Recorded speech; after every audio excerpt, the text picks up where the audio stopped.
Sige podcast. J'adore. გამარჯობა, ეს არის პირველი კოლხური პოდკასტი, მე კი მისი წამყვანი ჟან-ჟაკ ბელქანია გახლავთ. მარადონო არ გერქვაში? ეგრე შენ შეიძლება სკოლაში პონჩიკას გეძახდნენ და რა ხნა ხა სიბიში ამოვიქეკო? უყური ამას? იყური ახლა. უყურე შენ? მეგობრებო, გვაქვს გრანდიოზული გათამაშება, თამაშდება კვარას ნაცვამი მაისური. გაუმართვეს ტყუილა ხარ? ეს ნაცვამი და ესეც კვარას. აჰა. რაც გინდა დაგვიწერეთ კომენტარებში და უპრინციპოდ გავათამაშებთ. სხვათა შორის ამ მაისური შეგეთ კიდევ ერთი მაისური მაცვია, მაგრამ მაგას დრო რომ მოვა, მერე გაჩვენებთ. ო, შანზელიზე შენ რა იქნები? ეს ეპიზოდი გახლავთ 70k სპეშალი, ოღონდ კვარას პესაჟში 70k ევრო სპეშალი. Chanson de Paris, chanson du Hou. Peli! ჩემი სახელით ულოცავ კვარასთან დიდებულ წარმატებას. ეცულოცავ ძალიან გამეხარდა. თუ გაგიხარდა შავებით რატომ მოხვედი? თუ საერთოდ შენ ვით მოგცვალე საერთო დრო. რატო გამიტელებ ფეხბურთში შიდა პროტოკოლი? ას მიიღე მე მონალიზასავით. ო მონჯიე, ესე იგი, მაინც გამომტყვა წარდგენა. ძვირფასო მეგობრებო, დღეს ჩვენთან სტუმრად არის დიდთან დიდი და უსაქმურთან უსაქმური ბატონი რენდომი. ბატონო რენდომ, შენ ხარ ჩემი მუსიე. ახლა რა სიტყვი რომ ამბობდი კვარა პესაჟში ვერ გადავალ. არ მithქონს მე ეგეთი რაღაც. ერთ-ერთი იტალიელი საფეხბურთო ექსპერტი ამბობდა ხა სადუდიო ხო იმას, აგერ ხარ შენ. თან თქვენ სკეპტიკოსები ერთი ხართ ყველა ჩემთვის. ზურიკო, ჟორჟი, კვარა, ხალია ბუნიათიშვილი, საფრანგეთი ჩვენია.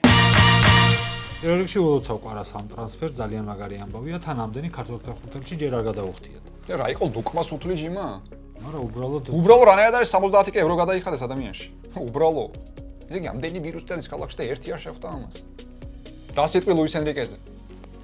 ერთ-ერთი ტოპ მწვრთნელია და ფიქრობ რომ შეძლებს გუნდის დალაგებას.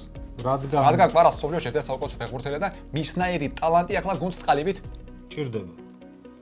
კი ბატონო, მისაღებია თქვენი აზრი. კვარა მაიღო 7 ნომერი. რას ფიქრობ ახლა შეადარებიან ბაპეს? რა თქმა უნდა, ბაპე 7 ნომერი იყო და PSG-ს ლიდერი და ალბათ შეადარებენ, რა თქმა უნდა. კვარას ვერავის ვერ შეადარებენ, იმიტომ რომ კვარა შეუდარებელია. არა, განა იმიტომ რომ ჩემი მომავალიშვილის მომავალი ნათლია, უბრალოდ ფაქტი ფაქტად რჩება. პოეზი ბანალ, პოეზი ფინალ. ფინალში შევხვდებით. კაი, შემდეგი შეკითხვა. შენი აზრით რამდენ გოლს გაიტანს PSG-ს მაისურით ამ სეზონში კვარა? დვა თუ რამდენს? ბევრს. ო? ამ სტუმრობაში გისწავლია ჭკუა. დამიხვეწი ხარ. მაგ პასუხის გამო დღეს სახში მეწაგება. არა, მადლობა, მანქანით ვარ და. იცი რომ მანქანით ხარ, მე ფეხით ვარ და ამიტომ ჩემს სახლამდე წაგიყვან. ძვირფასო მეგობრებო, საერთო დრო შეზღუდულია. ამიტომ დაგემშვიდობებით. აბა თქვენ იცით. აბა ვინ იცის? შევხვდებით. პატარა პარიზი. ილოცავთ კვარა PSG-ს ფეხბურთელია. სამწუხაროდ თვითის წინააღმდეგ არ ითამაშებს და ლიგაზე მხოლოდ პლეი-ოფებიდან შეძლებს ჩართვას. ის პირველი ქართველი ფეხბურთელია, ვინც PSG-ს ძირითად გუნდში ითამაშებს, ასევე პირველი ქართველია, ვის ტრანსფერშიც ამხელა თანხა გადაიხადეს და ჩვენც პირველად მოგვიწევს ფუტკარში PSG-ს ქება. კვარას PSG-ში ტრანსფერი ყველას გაუხარდა. პრეზიდენტს, მთავარ მწვრთნელს, ფეხბურთელებს და გუნდის ადმინს, რომელიც ჯერ Facebook-ზე ქართულად მოგვესალმა, შემდეგ TikTok-ზე კომენტარებში დაწერა ბაზარი არაო და ახლა შეიძლება Instagram-ზე დაწეროს, ვისაც ჩემპიონთა ლიგაზე ჩვენი არეული გუნდი არ მოწონს, იმის დალაგებული ერლინგ ჰალანდს 9.5 წლით გაუხანგრძლივებს კონტრაქტი და 2034 წლამდე ის Manchester City-ს ფეხბურთელი იქნება.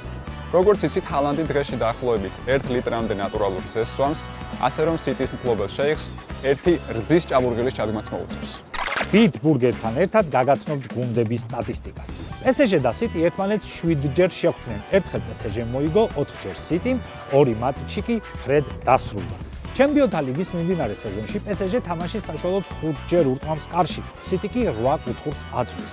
PSG თამაშის საშუალოდ 9 ჯერ ჯანმრთელდება, ხოლო City 2-ზე ნაკლებჯერ ხვდება თამაშგარეთში.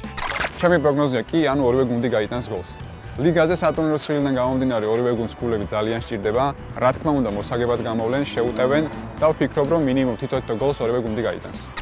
ჩემი პროგნოზია ნაკლები ჯარიმა. ორი ძალიან მაღალი დონის ფეხბურთელები დაკომპლექტებული გუნდი თამაშობს და ასე დროს ნაკლები ჯარიმა მოდის ხოლმე თან არც ერთი და არც მეორე გუნდი უხეშობით არ გამოირჩევა და მიუხედავად იმისა, რომ ორივე გუნდი პლეი-ოფში გასასვლელად იბრძვის, მე მაინც უხეშ თამაშს არ ველოდები, ამიტომ ნაკლები ჯარიმა.